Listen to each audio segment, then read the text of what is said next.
Venez voir un karma qui démontre que Dieu existe. Une dame, au volant de sa voiture, freine brusquement et se fait percuter par un homme. En sortant de sa voiture, furieuse, elle fait le constat et demande à l'homme de descendre en tapotant sur la voiture qui l'a embouti. L'homme sort à peine et commence à s'excuser. Mais il reçoit 2 gifles de la part de la dame, qui lui demande sèchement pourquoi il s'excuse. Elle l'invite ensuite à venir voir les dégâts causés à sa voiture et lui administre une 3e gifle en ajoutant « Tu ne vois plus, mais tu continues de conduire ». L'homme, ne sachant plus quoi faire, continue de s'excuser, même par geste, mais la dame ne semble rien vouloir entendre d'autre. Le propriétaire de la voiture sort alors à son tour et tente de calmer la dame, en expliquant que son conducteur s'excuse. La dame, toujours en colère, lui rétorque qu'elle est calme, mais que c'est son conducteur qui l'a percutée. Le propriétaire lui dit qu'il ne savait pas, et la dame lui demande de venir constater les dégâts. Le conducteur, tentant de se justifier, explique que c'est la manière dont elle a freiné qui est la cause de l'accident. La dame, outrée, lui demande s'il ose encore parler et menace de le gifler à nouveau. Le propriétaire intervient pour dire que c'était une erreur due à un manque de réflexe et demande à la dame de se calmer d'hôte. La dame demande alors qui va payer les réparations, tout en accusant le conducteur de refuser de reconnaître ses torts. Le propriétaire la rassure en disant que tout s'arrangera. La dame, toujours contrariée, lance un regard de travers au conducteur et au propriétaire, puis s'en va. Le conducteur présente ses excuses à son père pour les ennuis causés.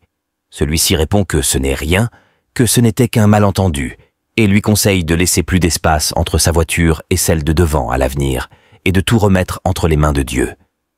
Eux aussi s'en vont d'hôte quelques heures plus tard, la dame rend visite à son copain. Assis ensemble sur le canapé, en rien, et discutent de tout et de rien. Soudain, le père de son copain entre dans la pièce avec le sourire aux lèvres. La dame, surprise, reconnaît le propriétaire de la voiture de ce matin, celui à qui elle avait manqué de respect et regardé de travers ce matin. Envahie par la honte et le regret, ne sachant plus quoi dire, elle finit par saluer le père de son copain, qui continue de sourire. La dame commence à s'excuser, expliquant qu'elle ne savait pas. Le copain, surpris, ne comprend pas, mais le père continue de sourire, tandis que la dame, pleine de remords, se met à pleurer. Le père les salue en disant « Aujourd'hui, j'ai passé une longue journée. Si tu veux savoir, demande à ta copine ce qui s'est passé. » Laissant la dame expliquer elle-même la situation à son copain.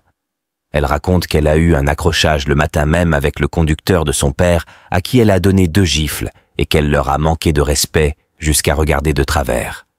Découragé, le copain s'exclame que c'est son frère qu'elle a giflé et, de rage, il gifle à son tour la copine.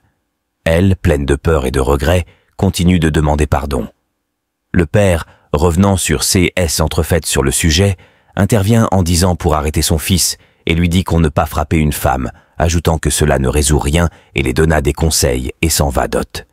La copine continue de s'excuser auprès de son copain et tente de lui faire un câlin, mais il lui dit que rien n'est plus possible, qu'il ne peut plus rien faire pour leur relation, et déclare la relation terminée, mais la copine demande toujours pardon, mais le copain la met à la porte. Parfois, notre colère nous fait réagir sans réfléchir aux conséquences.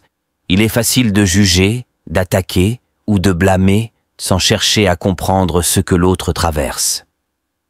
Mais le destin nous rappelle souvent à l'ordre, parfois même en pleine figure, et nous enseigne la patience et la tolérance. Aujourd'hui, avant de réagir dans l'énervement, prenons un moment pour écouter et pour pardonner. On n'est jamais à l'abri de croiser à nouveau les personnes que l'on juge. Une action faite dans la colère peut vite se transformer en regret. Apprenons à garder notre calme et à traiter les autres avec respect, même dans les moments de tension. Qui sait, la personne en face de vous pourrait bien jouer un rôle important dans votre vie.